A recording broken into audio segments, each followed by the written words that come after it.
After I got up here, Cress decided to change the scripture than what's written in your bulletin. And in case that is a divine intervention, I recommend we all listen carefully. He wanted me to read, instead of the proclamation of John the Baptist according to Matthew, he felt like, according to the Gospel of Mark, was a better fitting scripture this morning. If you want to read along, it is on page 34 of the New Testament of the Pew Bible. Otherwise, please listen as I read. The beginning of the good news of Jesus Christ, the Son of God, as it is written in the prophet Isaiah. See, I am sending my messenger ahead of you who will prepare the way. The voice of one crying out in the wilderness, prepare the way of the Lord, make his path straight. John the Baptizer appeared in the wilderness, proclaiming a baptism of repentance for the forgiveness of sins. And people from the whole Judean countryside and all the people of Jerusalem were going out to him and were baptized by him in the river Jordan, confessing their sins. Now John was clothed with camel's hair, with a leather belt around his waist, and he ate locusts and wild honey. He proclaimed, "The one who is more powerful than I is coming after me. I am not worthy to stoop down and untie the thong of his sandals. I have baptized you with water, but he will baptize you with the Holy Spirit." The word of the Lord. Thanks be to God.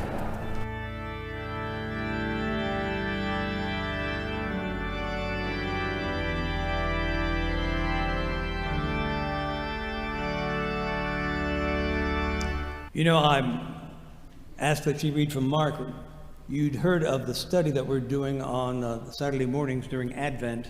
Will Willimon, and looking at heaven and earth, and looking at the nature and the power and the mystery and the excitement and the joy that we find that Jesus was incarnate, that the God of the cosmos became one of us, that we might know who God is, who God was, who God is, who God shall be, and how we are to act in concert with our creation. You know, Mark doesn't waste much time, does he?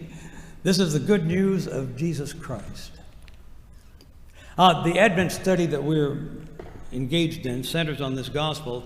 He wastes no time, no birth narrative, no shepherds, no manger. No, he opens his gospel with a single explosive claim, that claim being the beginning of the good news about Jesus Christ. And with that announcement, Mark tells us that God is launching a new creation.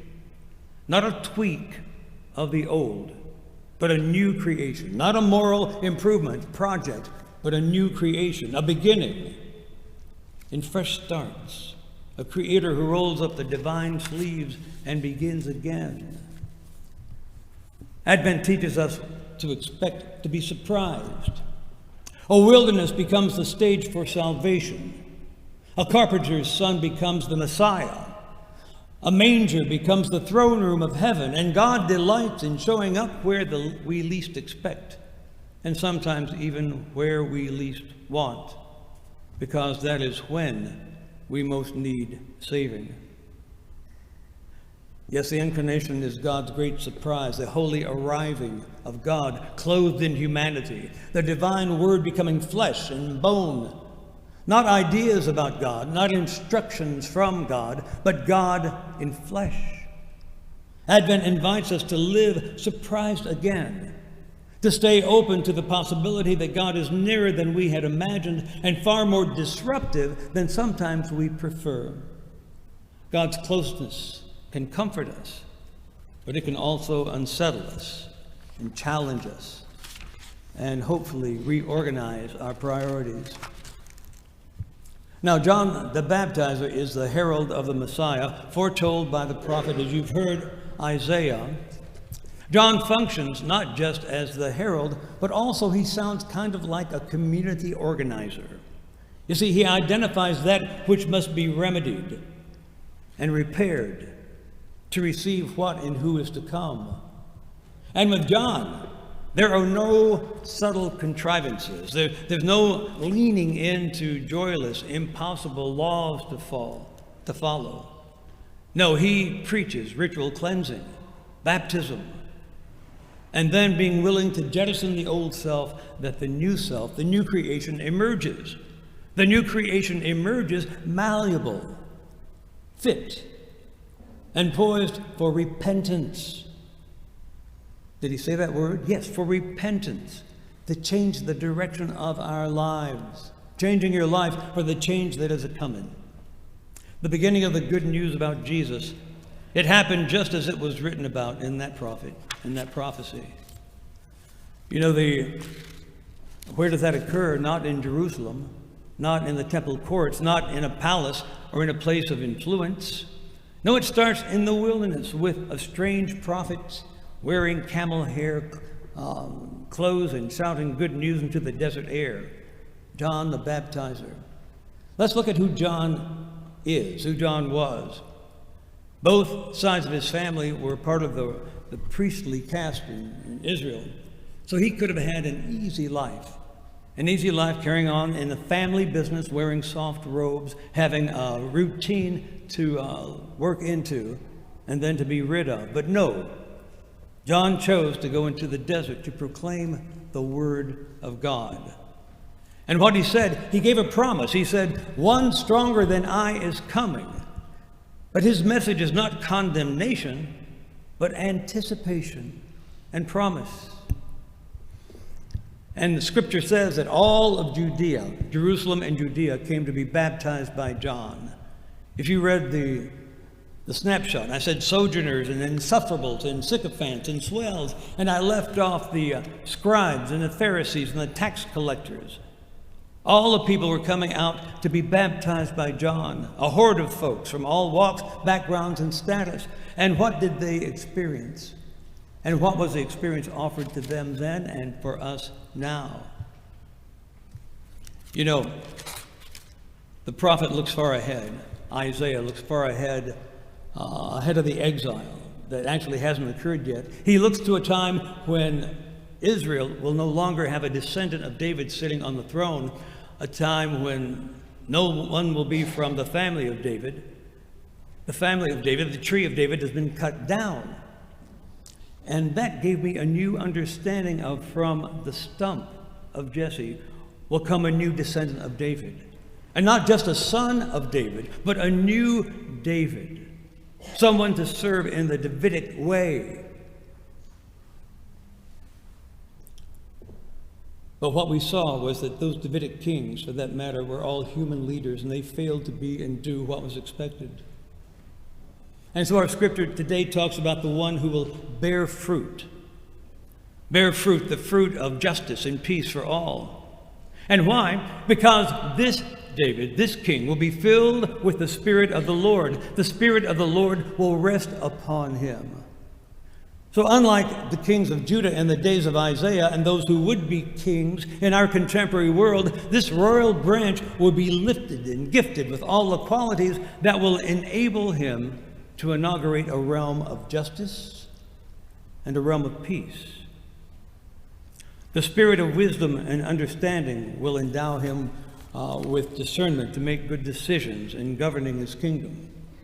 The spirit of counsel and power, some translations say power and might, will give him diplomatic and military authority to rule. The spirit of knowledge and fear of the Lord will keep him close to God. And that knowledge here is not just merely intellectual correctness or assent to the truth, but an intimate relationship with God. You see, the fear of the Lord was the heart of Jewish faith. So the leader that's described here will be centered on God, living a life of pure piety. Indeed, more than anything else, his greatest delight will be the relationship, the intimacy with God. And because of those 6 gifts of the Spirit, I don't know if you recognize them or not, but I speak when I'm baptizing you or a child. After the water, I say, may the Holy Spirit lift you in knowledge and power and might and goodness and awe of the Lord. Because of these 6 gifts of the Spirit, the branch of Jesse will be able to establish a kingdom that has liberty and justice for all. And this person won't be swayed by external appearances, whether the filthy rags of the poor or the rich robes of the wealthy. will not be judged by what he sees. He will not judge by what he sees or hears. Rather, with utter righteousness, he will do two things. The two things all citizens want from their leaders: tender care for the least and stern punishment for the worst. Take care of the victims. The two questions. The prophet answers the two questions that good citizens ask. Will the poor be neglected? Will those who are unable to care for themselves be cared for? And if not, will the wicked get away with it? Well, of course, not all citizens will appreciate these priorities of the new king in town. Some will wonder if this emphasis on the needy and the poor is a bit on the liberal side of the political agenda. And I say this knowing that that might be a bad word in many circumstances, but this is not a political agenda, men and women. It is the agenda of God found throughout the Old Testament and going through the life of Jesus. Just read the Sermon on the Mount. So who do we long for in these times? In the political and military charged atmosphere of the Western world these days, it's clear that people are looking for a leader who will satisfy their needs. So why don't we introduce the text that we're talking about by asking people what you're looking for. So I ask you, what are you looking for in a leader?